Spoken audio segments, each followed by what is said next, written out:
Combien de temps peut-on survivre sans eau, sans électricité, sans chauffage, par une température qui chute à -8 degrés la nuit? La situation des habitants de Mariupol est devenue un calvaire, une ville avec laquelle il était impossible de communiquer ces derniers jours. Cet après-midi, des images nous sont enfin parvenues et ce qu'elles montrent de cette guerre est à la limite de l'insoutenable. Images difficiles donc, commentées pour nous par Didier Pireski et Cécile Marchand.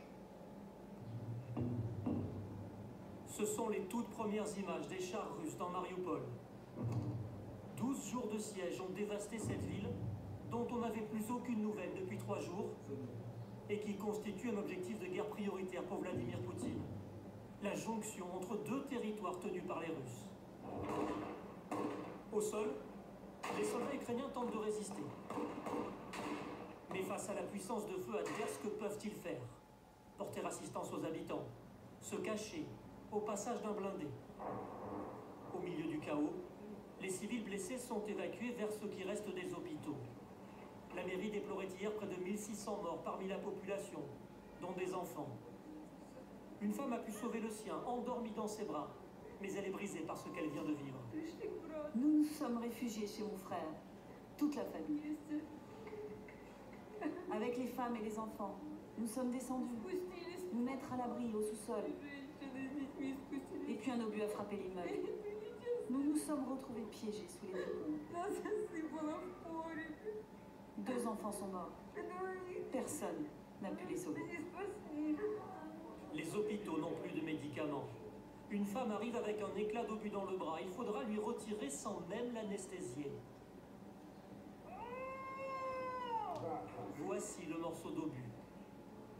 À Mariupol, il n'y a pas que les armes qui tuent.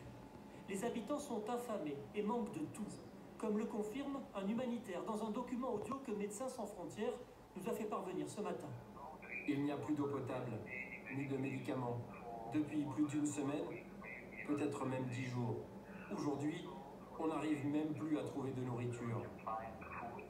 Pour rejoindre les rares points d'eau restants comme celui-ci filmé il y a 3 jours, il faut parcourir plusieurs kilomètres sous la menace des bombes et sans aucune certitude que cette eau soit potable. Impossible d'enterrer les morts dans des cimetières trop dangereux. Les corps sont rassemblés dans des fosses communes.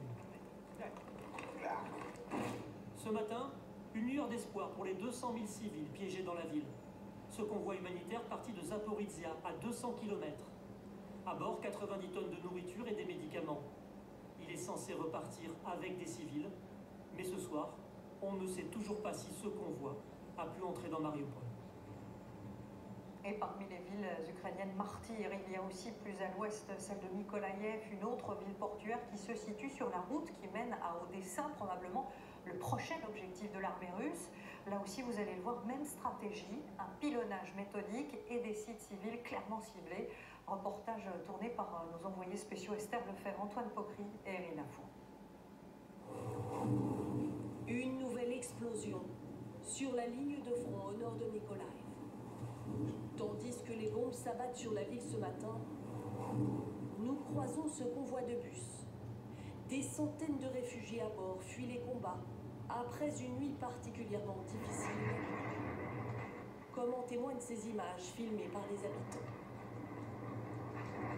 Hier soir, de multiples tirs ont frappé ce quartier résidentiel de Mykolaïev. Il était 21 h et regardez autour de nous, les vitres des voitures, comme celles des appartements, ont toutes volé en éclats.